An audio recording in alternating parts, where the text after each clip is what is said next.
Audio Jungle.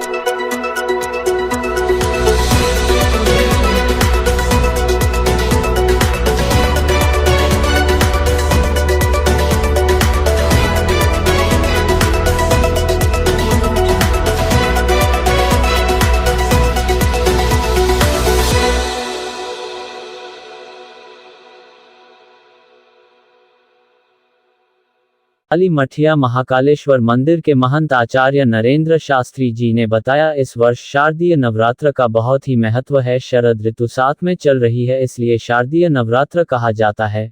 शारदीय नवरात्र में भगवती की पूजा में पेठा, शरीफा, अनार, केला का विशेष भोग लगाना चाहिए। हर सौभाग्यवती स्त्री को 16 सामग्री सुहाग के भगवती के चरणों में अवश्य चढ़ाने चाहिए।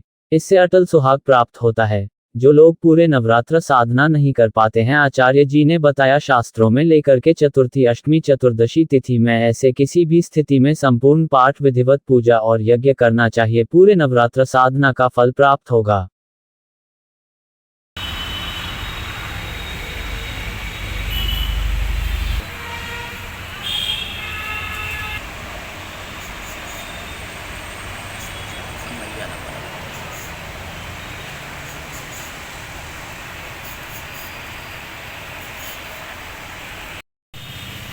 महाराज जी जरा अपना परिचय दें। आचार्य नरेंद्र शास्त्री, अध्यक्ष बाबा महाकाल ज्योतिष शोध संस्थान। ये जो नवरात्र चल रहे हैं, इसके बारे में क्या विशेषता है?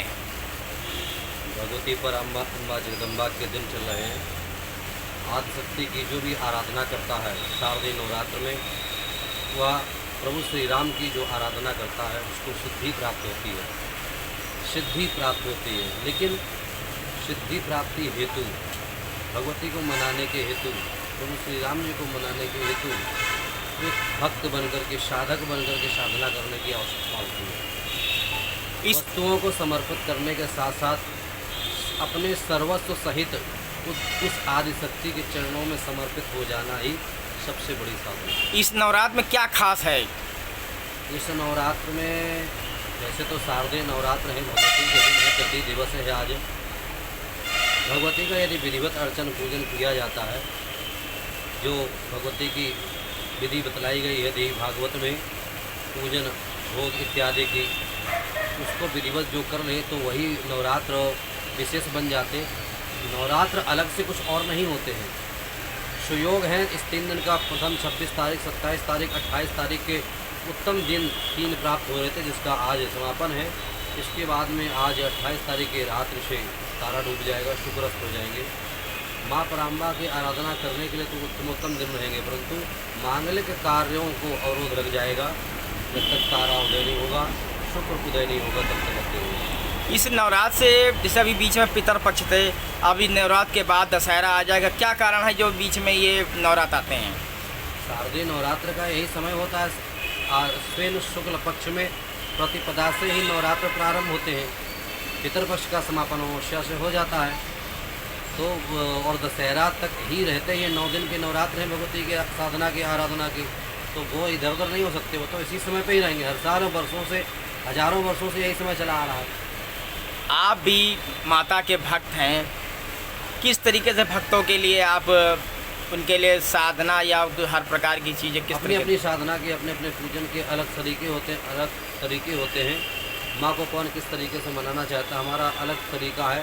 हाँ, भक्तों को जो अपने घरों में भगवती के कलश स्थापना करते हैं, उनको कलश के जौ के भोग के लिए चिरौंजी को पीस करके उनका भोग देना चाहिए, या दूध का भोग जवारे को देना चाहिए, ऐसा शास्त्र नियम है। साथ ही भगवती पराम्बा को सुहाग सामग्री हर सुहागवती स्त्री को अवश्य ही चढ़ाना चाहिए, अपने सौभाग्य की वृद्धि के हेतु। एवं भोग भी विशेष, जैसे खीर के भोग है, शहद के भोग है, देसी घी का भोग भगवती को लगता है, आंवले का भोग लगता है भगवती को, पेठा का भोग लगता है भगवती को, तो अनार के ये भोग, शरीफा के भोग अवश्य देने चाहिए। आपके मंदिर में क्या विशेषता रही इस नवरात्र में? माँ जगदम्बा की विशेष साधना चल रही है मंदिर में, और प्रातः वेला से लेकर के 1 बजे तक चलती है। शाम को 5 से 9 बजे पर्यंत भगवती की आराधना चलती है। इस नवरात्र में प्रतिवर्ष होती है। अब उस आराधना के बारे में भक्तों को बताना, हम तो सभी भक्त अपनी अपनी आराधना करें, यहाँ का हमारा अलग तरीका हम उस तरीके से कर रहे हैं। अच्छा, इस नवरात्र में क्या संदेश देंगे भक्तों के लिए आप लोग महाराज जी? यही कि भगवती के चरणों में अवश्य समर्पित हों। आदि शक्ति परम्बा अम्मा जगदम्बा ऐसी जगत जननी माँ है कि जब ब्रह्मा विष्णु महेश से भी प्रलय काल जब था, ऐसा देवी भागवत में लेके प्रलय काल था तो पुल से नहीं संभाला गया था, तब परम्बा अम्मा यही जगदम्बा माँ पीताम्बरा के रूप में पीत समुद्र से पीत वातावरण बना करके अमावस्या के दिन तिथि में मंगलवार के दिन अपनी उत्पत्ति की थी। अर्थात ये आदि शक्ति हैं, इनके चरणों में जगत को नतमस्तक हो जाना चाहिए। इनके दिनों में वो सात्विक आहार विचार रखना चाहिए, मन को पवित्र रखना चाहिए, माता के प्रति कल्याण अवश्य होता है। क्या संदेश देंगे? यही संदेश कि माता के चरणों में 9 दिन समर्पित रहें। इसके बाद में विधिवत दशहरा के दिन अपने घरों में शस्त्र का पूजन करें, भगवती अम्बा का विसर्जन करें और अपना पारण करें। जो लोग 9 दिन के नवरात्र का व्रत रखते हैं वो 5 तारीख को प्रातः बेला में पारण करेंगे।